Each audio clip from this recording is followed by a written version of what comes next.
Hello everybody, this is Astocky here and welcome to, it's not a mod spotlight, it's more a bit of a showcase of the Industrial Craft 2 experimental version, what's going on at the moment. There's not a lot of information out there on kind of what makes things different and I guess how to be careful, so I thought I'd start with just a quick show through of the basics of the machines. I'm not going to go into all of the stuff you can get because there's a lot there, and I've even thrown in a forestry machine that I'll discuss a bit later. So I guess what I'm going to start with first is cabling. Now the way cabling has changed is not overly clear, and I've seen a lot of people in a lot of videos blow things up because they're not really sure what's going on. So just really quickly, you've got tin cable, copper cable, insulated gold cable. Now there's no double insulation for cables anymore, it's either insulated or it's not. Then you've got insulated high voltage cable and you've got glass fiber cable. Now the first thing you'll know is the EU per tick is about 4 times higher for each of the different cables than it was in the previous version of Industrial Craft 2. And the reason for that again is because they've changed how the mechanics work. I'll get into that in a minute. Next thing is battery power storage. So you can see that this bat box has an output of 32 EU per tick. Now that also means it has an input limit of 32 EU per tick, and that will become really important a bit later on. The next they've added, this is a new item they've added, which is a CESU. Actually, I might just quickly go through the recipe. So again, tin insulated cable is tin and rubber. Wrong button. Copper cable is uninsulated copper cable and rubber. And I will show you in a second how that you actually make these different bits of cable, because the process is changed compared to the old version of Industrial Craft. The next one is insulated gold cable. Like I said, there's no double insulated or single insulated this time. All you have is 1 bit of gold cable and 2 bits of rubber now. And then it's the same for the high voltage cable. It just goes straight for max insulation. There's no any kind of halfway of doing it. And then the last is glass fiber cable, and the recipe has actually changed. So you can see now you need energem dust and silver dust. Now energem dust you get by mixing diamond dust with redstone, and diamond dust you get by grinding diamonds. So you now need effectively 4 diamonds to make 1 lot of this cable, which makes the cable a bit more expensive, and the silver dust is just ground up silver, or yeah, there's lots of different ways you can get it. So bat box, same kind of recipe as normal, except now using tin cable because it's 32 EU per tick. So this is like a tier 1 item. The tier 2 is the CESU. That uses these special advanced batteries and bronze plating. So it's like the Bronze Age kind of bat box, if you think of it that way. Now, it has the input of 128 and an output of 128, and about 8 times the capacity of a bat box. And to go with that, there's also now this low voltage transformer, and it is much the same, but it now has this new thing in the center called coil. So you got to put lots of copper wire around a piece of iron, and that gets you that. So the next one, which goes with the 512 EU per tick gold cable, is the MFE. Again, that's quite a change from the old version, which was 128. It's like everything's been stepped up a notch except for bat boxes. So the MFE, basically the same recipe as previous. You got your machine casing, which is your iron plates, and I'll go through those in a minute. You've then got your energy crystals, which is compressed energem dust. So there, again, instead of being 1 diamond surrounded by redstone, they're now 4 diamonds worth. So they've got substantially more expensive. I believe they've got a lot more storage though than they used to, so it kind of balances itself out. And then basic machine casing in the center. So again, it's kind of the next tier up. It's even a little bit harder to get than it was previously. And that goes with the medium voltage transformer, which is pretty much the same. It was machine block and cables previously, and it is now. So then you have the MFSU, which is the next step up, and it requires, excuse me, get away. Okay, where's that diamond sword? The only time I ever get diamond swords is when I'm mob hacking in creative. I very rarely bother with this kind of thing. Now, let's throw this thing on peaceful before that happens again. Uh-oh. Where did that go? Oh no, that's okay, sorry. So yes, you have an advanced circuit, which is made exactly the way it was previously made, except with an iron plate instead of an iron ingot. Man, those keys shouldn't be so close together on the keyboard. The next thing is you need an MFE, and you need an advanced machine casing, which again is the same kind of thing, compressed carbon plus compressed special alloys. So the recipe is pretty much the same. The Lapotron crystals, though, I believe, yeah, they're a bit different. They need 2 advanced circuits and an energy crystal, and I showed you how to make those, plus a whole lot of lapis lazuli dust, which is surprisingly easy to get. You just put lapis and you macerate it. So it's not actually particularly difficult to get, because I think it used to use, I could be getting this mixed up with advanced machines, but I think it used to use blocks of lapis. But yeah, I could be wrong with that. And so it goes with the high voltage transformer.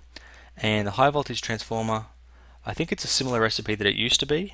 Again, I'm not super familiar with the higher tiers of IC2. It's been a while since I've succeeded with it.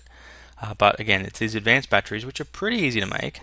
Medium voltage transformer, electronic circuit, and some gold cabling. So it's not super bad, and it takes your 2048 and steps it down to your 512, or conversely you can do it the other way if you'd like, but it kind of gives you what you want.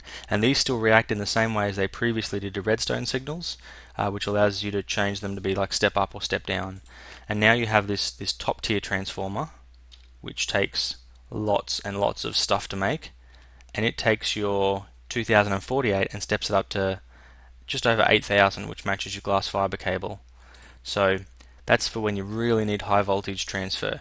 Now I'm going to get this out of the way right now. There are currently no losses in the IC2 experimental builds. They're redoing the power system completely, and they haven't finished it yet, so there are no losses. So if you are running low power, like a bat box, there is no difference between using insulated tin cable, copper, insulated gold, insulated high voltage, and glass fiber cable. There is just no difference at the moment, except for the size, or except for the amount of power that you can flow through it. Now, the previous system used packets, and so what that meant is if you had a 32 EU per tick copper cable, it would accept 32 EU per tick packets, and there was unlimited how many of those you could pass down the cable. Now I'm in creative, so this is going to work nicely. I'm going to do a quick little demonstration here. If I put 3 generators together and run the power to this bat box, I'm going to need some coal, and then I start them up.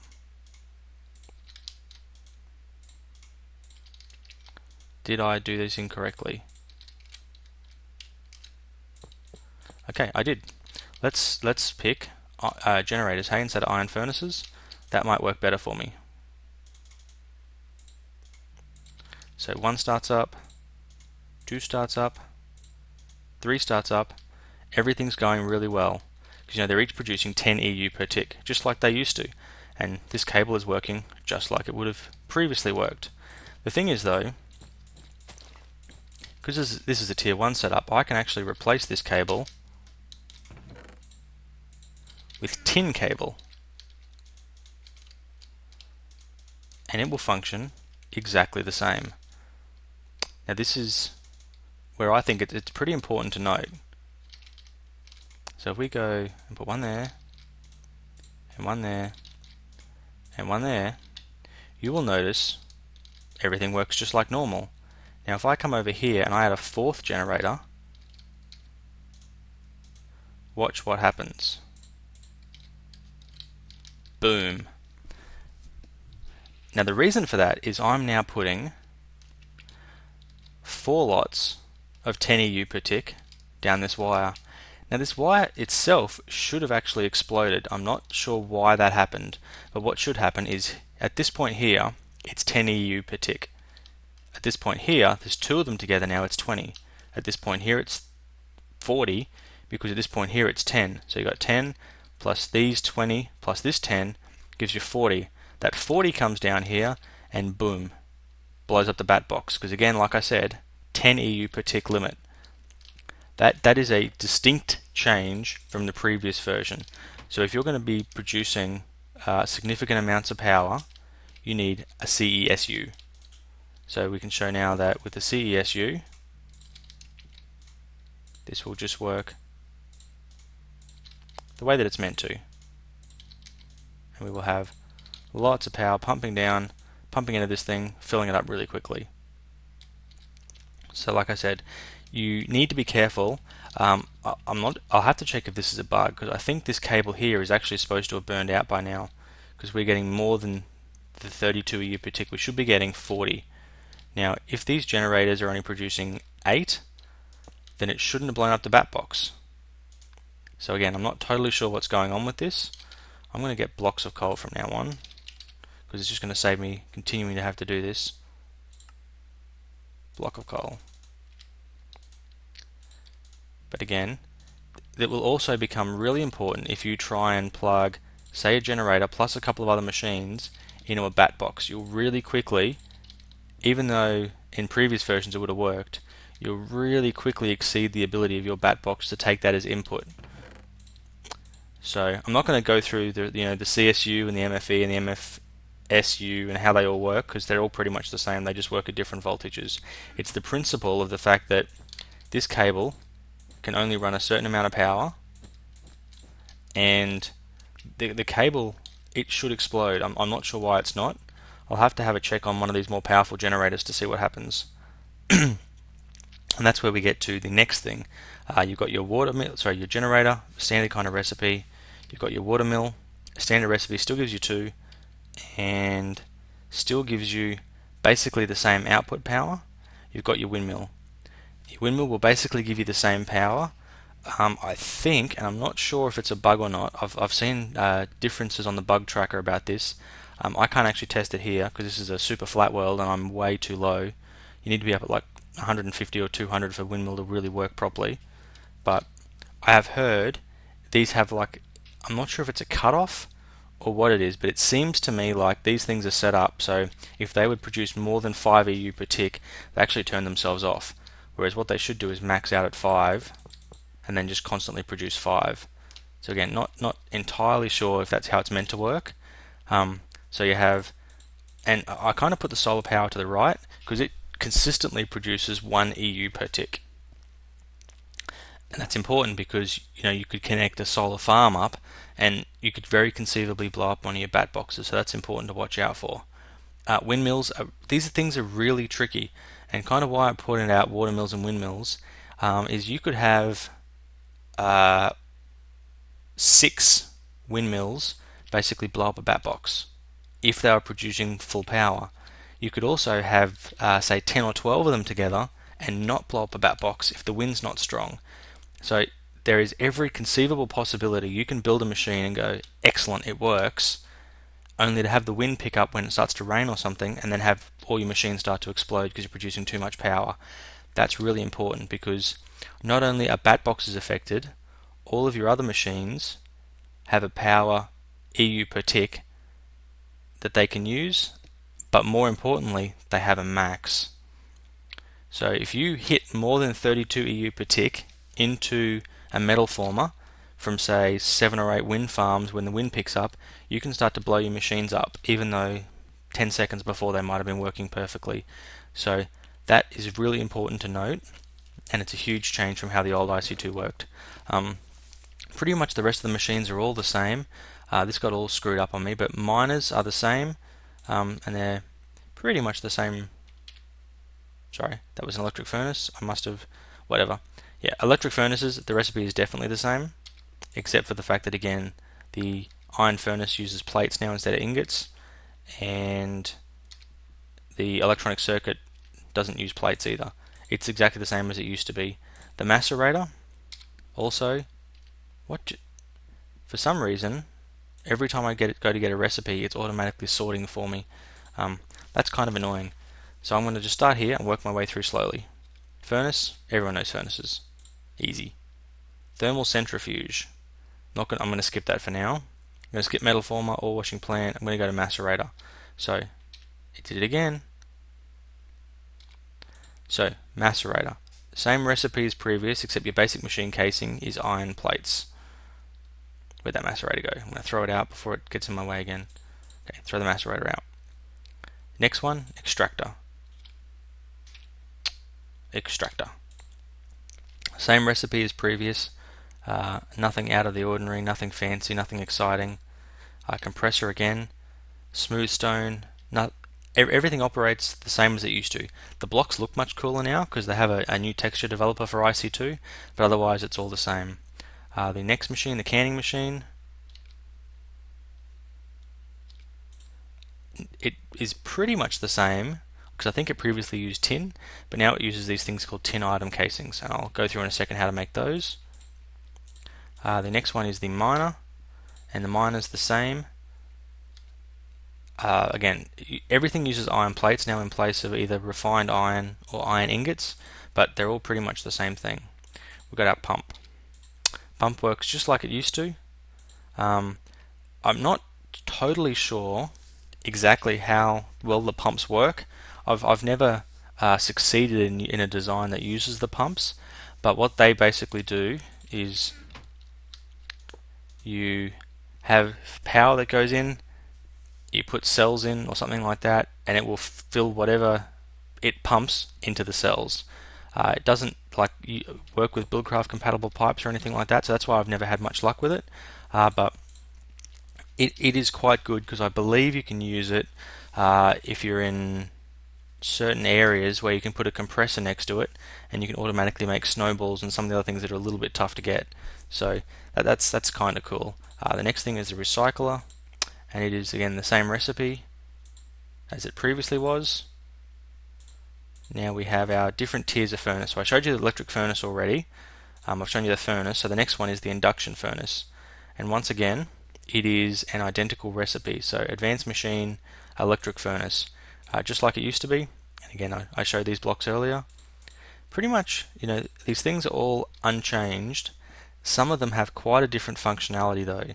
Now this is one where the recipe I believe is the same, but the mass fab excuse me, but the mass fab has a similar type of interface, but now it actually produces liquid UU matter.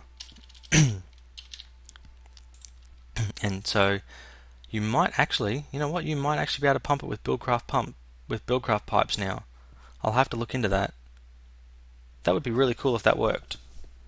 I'm not totally sure. Guess there's one way to tell. If you can put it in a bucket, you can pipe it. Molten obsidian. Yeah, I'm not molten. Yep, that stuff. Yeah, see, I'm not seeing it that you can put in a bucket, so that makes me think it's not a Buildcraft compatible liquid. So you can't actually just bucket it around like normal. But that's okay. But again, it works really cool, but you have to can things, and then you have to use those cans of things in recipes, I believe. Use. So you have anything that registers UU matter fluid, empty cells, and you can put it into a can. Yeah, I think the UU matter recipes are still excluded from NEI on purpose. But now it's time to get to the new stuff. Oops, sorry. Wait. Terraformer. Still the same as normal. Yeah, still the same as normal.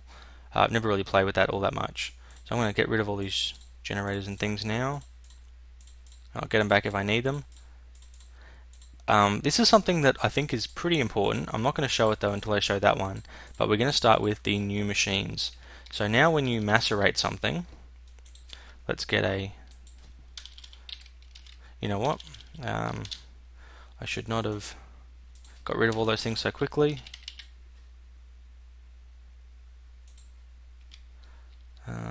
Geothermal generator. Let's get ourselves some power. And let's get ourselves a macerator and some more. Now I've got advanced machines installed, so I have the rotary macerator, but again that's still pretty much the same as it used to be. But we'll get the macerator, we'll put some iron ore in there, and just like normal, except faster, because I'm bored,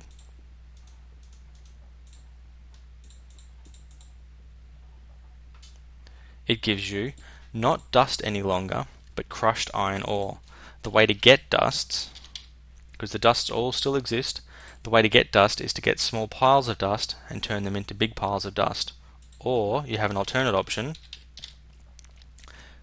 where if you have an iron ingot, you can macerate your ingot and turn that into dust.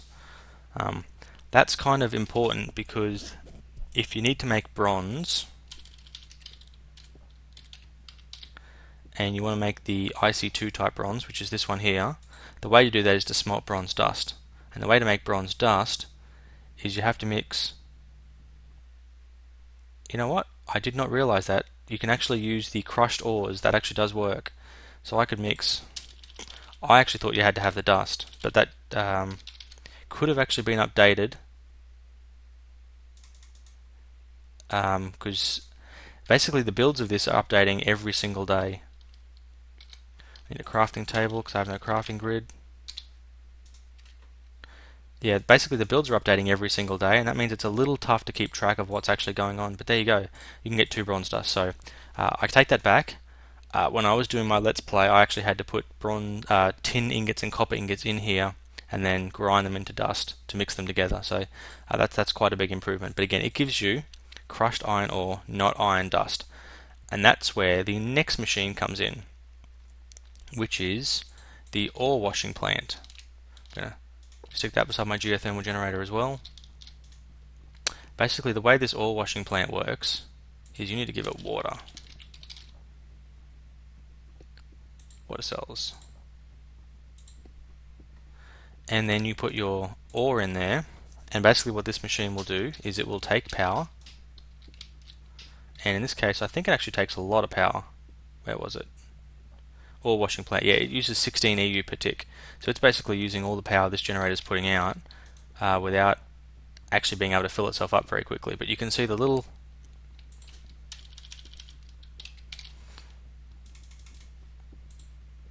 so you can see that it's sapping all its power away because the thing can't supply it fast enough. Oh, no it's not, because I took it out. So it's using all the power because it can't supply it fast enough, but what it's giving you now is, and this is where I spoke of small piles of dust. So it gives you small piles of dust plus crushed dust. So you can see there, it's giving me 2/9 of an extra ingot each time I use it.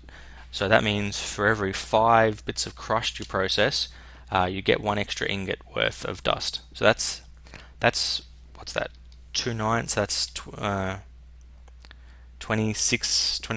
25% bonus, something like that. It's not quite 25 because it's not 1 in 4. So yeah, maybe 23 or 24% bonus. But anyway, it's quite useful, quite handy, much better than just 2. It takes a lot more effort though. It's a much more difficult machine to make because it uses some new recipes. So you have to make your standard basic machine casing circuits, but then you have to make these motors, and these motors require coils, which require lots and lots and lots of those things. So it's really it takes some effort, and then once you've made it, you have to keep it full of water. So if you're not using Buildcraft, it can be quite painful to actually keep this thing full. Although, again, I haven't got it to work for me, but you should be able to basically put a pump beside it and then just pump the liquid over, and that should work. The next machine though, which is the next step up, is this thing here called the thermal centrifuge. You can see it's a tier 2 machine, just like the induction furnace. DUC. Wow. Typing fail. So again, it can use 128 EU per tick as well. So 128 EU per tick, but it uses 48 EU per tick just when it's working. So that's actually a lot of power. Now the way this machine works is once it's got power, which is going to take some time, so let's get a full energy crystal. Okay, it doesn't take energy crystals. They might be too high power, so let's go for advanced batteries. There we go. Just going to chuck another one of those in so it stays full, and then I'm going to throw some overclockers in to speed it up again. Basically the way this machine works is on the left hand side you put in this, which is your purified crushed iron ore, and then what it does is it centrifuges it. So this thing here is zipping to supply the power that the battery can't, and you can see it takes a long time to get up to temperature. This isn't actually how long the centrifuge takes to work. It works really quickly, but like all of the advanced machines, if we take the work out, it'll actually start cooling back down. Now I believe all of these had the ability, and still should have the ability, that you put a lever on them. No, okay. So they've clearly taken that out. But once this gets up to temperature, I'll unpause the video and come back and show you how it works. Okay guys, I'm back. You can see the little light comes on the top now to say that it's actually working, and I've overclocked it again so it goes faster, but you can see basically what it's doing is it is running through quite quickly. Going to definitely need more of these. So basically the way it works is it's quite quick once it heats up, but it takes a long time to heat up and it takes a lot of power to actually heat it up. So that's I guess a good reason why you want to run a stack through at a time. This isn't the kind of machine that you do like in onesies, twosies. You really want to make sure that you do it a lot. And you can see that you're actually getting iron dust out, plus you're getting a little bit of gold out from each bit of iron you do. So this doesn't improve your iron yield like something like factorization might, where it'll allow you to get up to 3 ingots per piece of ore, but this will actually give you different kinds of ores and things. So while I've got it hot, what I thought I might do is just run one of each ore through, just to kind of show you how they all work. So if we put in a piece of that,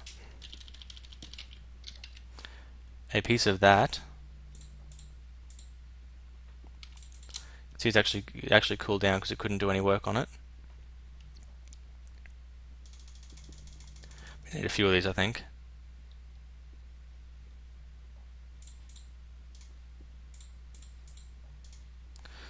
So you can see once it heats up, there you go, green light comes on, it's working. It turns our gold dust, remember we've got a bit of gold out of iron, into a little bit of silver. And if we put tin in there, it turns the tin into a little bit of iron and tin. If we put the uranium in there, you know what, I don't actually know what uranium does.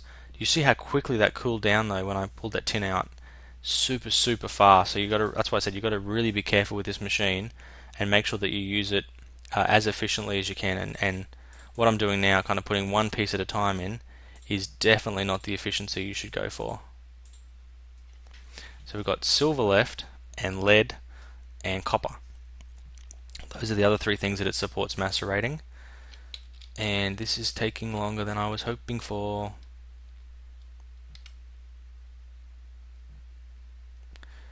Unfortunately, the overclockers don't make it heat up any faster, which really stinks. I wish there was a way to fix that.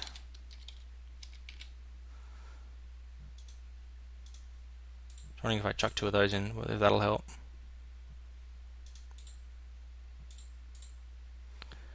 So it looks to be full heat, but I can't understand why it's not actually working. Oh, there we go.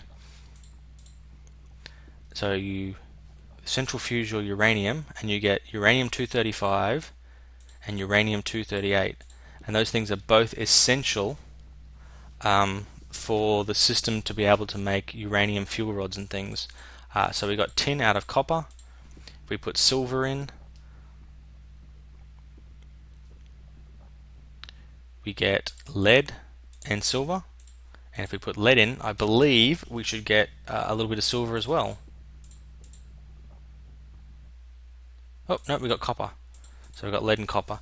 So like I guess like I started with at the beginning, this is quite a difficult machine to make, but it will allow you to get other little kinds of bits and pieces of ores that you might not have otherwise got out. So it doesn't like improve the yield of the ore that you're working on like the macerator and the washer do, but it gives you the advantage of allowing you to get other kinds of things out, and it's also absolutely essential if you want to make nuclear rods.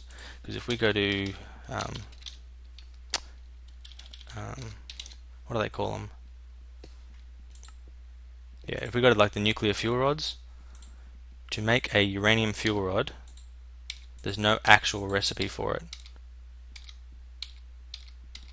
And it's because you've got to do some weird and different things to actually form them. So we get a depleted uranium jewel rod. You know, we have all these different kinds of rods and things we can get, but it doesn't tell you how to make the basic ones. and that's, I believe, you take those different kinds of uranium and you make enriched. Yeah, so you make enriched nuclear fuel by mixing those kind of uraniums together, and this particular says it has no use, but I know that it does. It just doesn't come up in NEI with the plugins. And the current version of the NEI plugin that I'm using, not the NEI plugin, I've totally blanked on what it's called, but it's a thing that allows you to look at like forestry recipes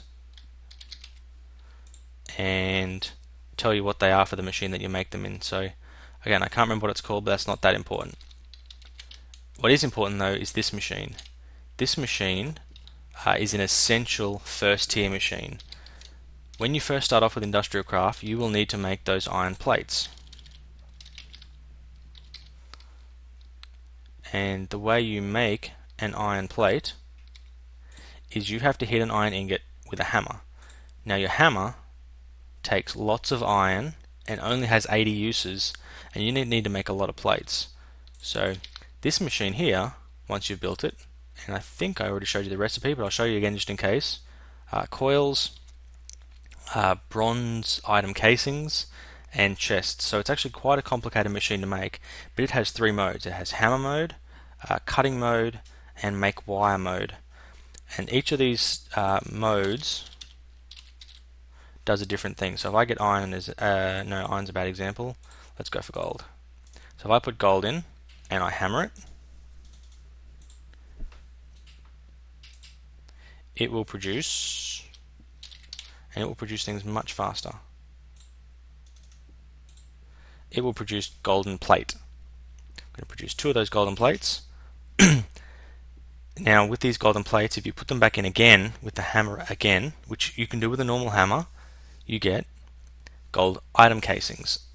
That's the reason for this machine basically, so you can not have to go through your durability and waste iron constantly by using your hammer. The next thing you can do with it is you can put it into cutting mode, and it will take any plate you have and cut it into strips, which is your wire. So you saw that just then I got 4. Now the other reason this machine is good is if you use these cutters, which the recipe is quite simple, but I'm going to give myself one of them. If you use the cutter, oops, I still have to make the plate manually, so we'll make one more plate. You actually don't get 4 wire out, you get a different amount. So that's the, where's my crafting table? So this is the other reason why it's useful. So you can see, it's trying to make a liar out of me. Okay, so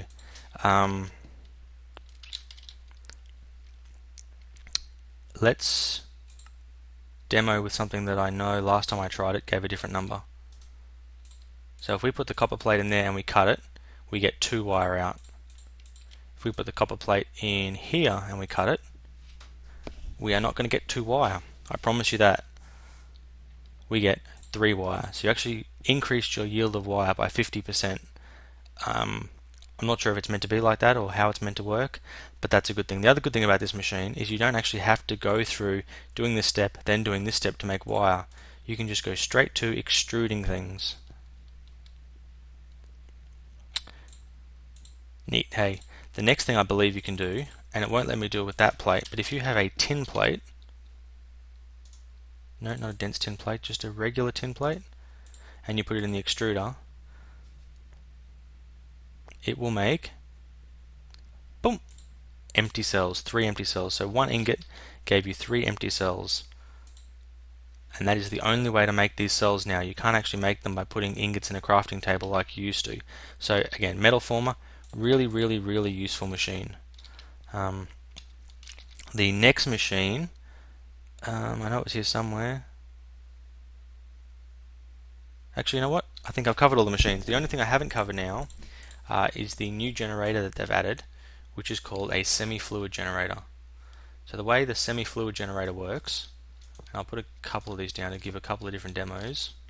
I'm going to, just for ease of use sake, get a bunch of them.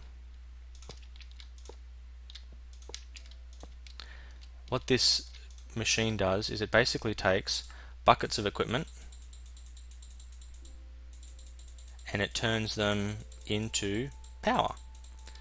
And that's the reason why I brought up the forestry generator that I just took out of my inventory by accident twice. And I will demonstrate also how this machine works, assuming I can get it to type, because my fingers are being unfriendly. So basically you've got your geothermal generator, and I'll demonstrate a geothermal generator just to show how it works as a compromise and comparison, because you need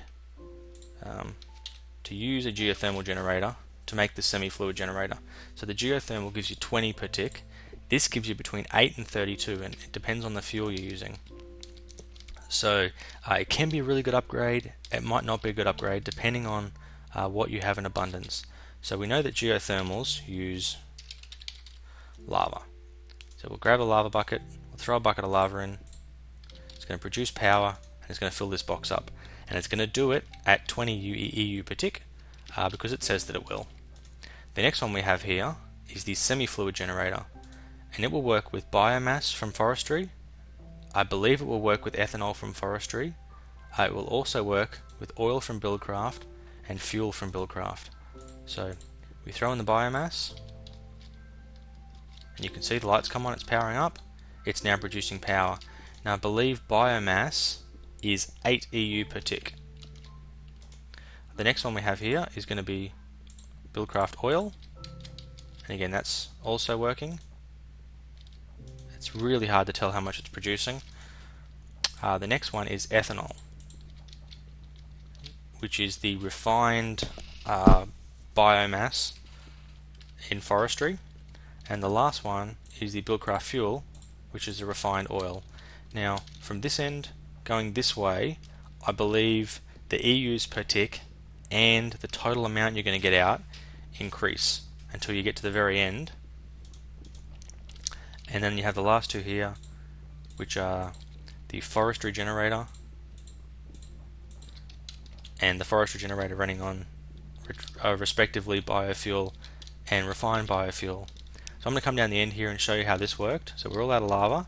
It got us 10,000 EU out of a bucket of lava.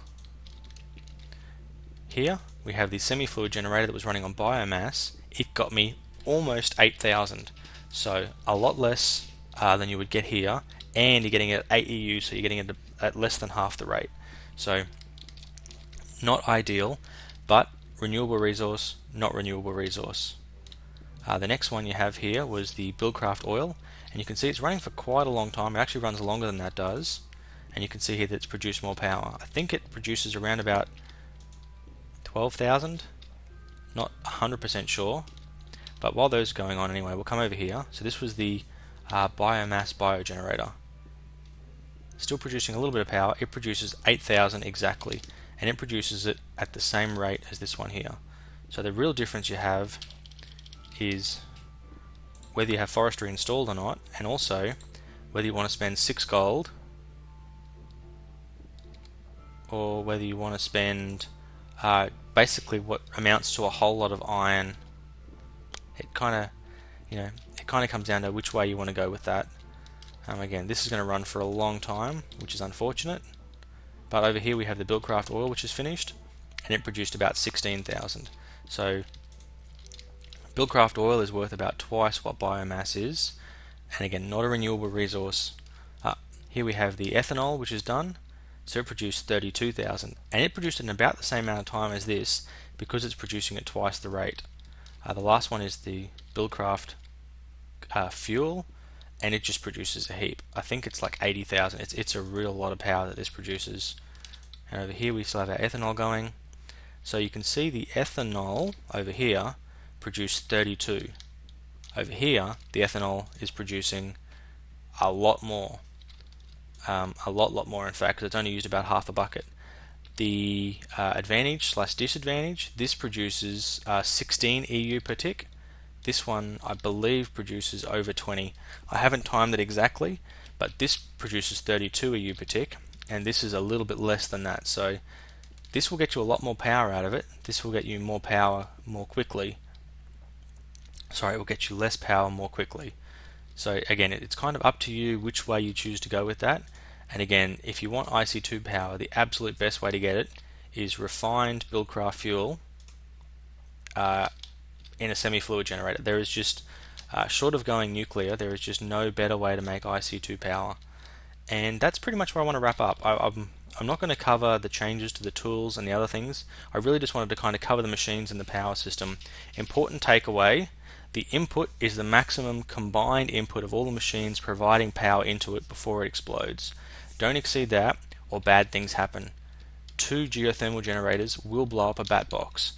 And you can also blow bat boxes up if you have something that was a really common kind of practice previously, where you would put a bat box and you would have something feeding into this one, and then you'd have cabling running into here and something else feeding into here. This will output 32. This will take that 32. The next little tiny bit of solar power or whatever you put into this one will make it blow up. That's important to note. It won't always happen immediately. It's really weird like that. Sometimes the way it does its packet calculations, I think, sometimes things like solar panels will actually store power for a while and buffer it up and then send it, and sometimes the packets come in at different times and so it doesn't explode it. But again, really important, note that it could explode it. There you go, almost 128,000 out of a bucket of fuel. So that's pretty much everything I wanted to cover. This went for a lot longer than I was hoping that it would. But if you have any questions, feel free to just post them in the comments section, and let me know what else you'd like to know, and let me know if you'd like to see some more tutorials on this kind of stuff. Anyhow, until next time, Astocky out.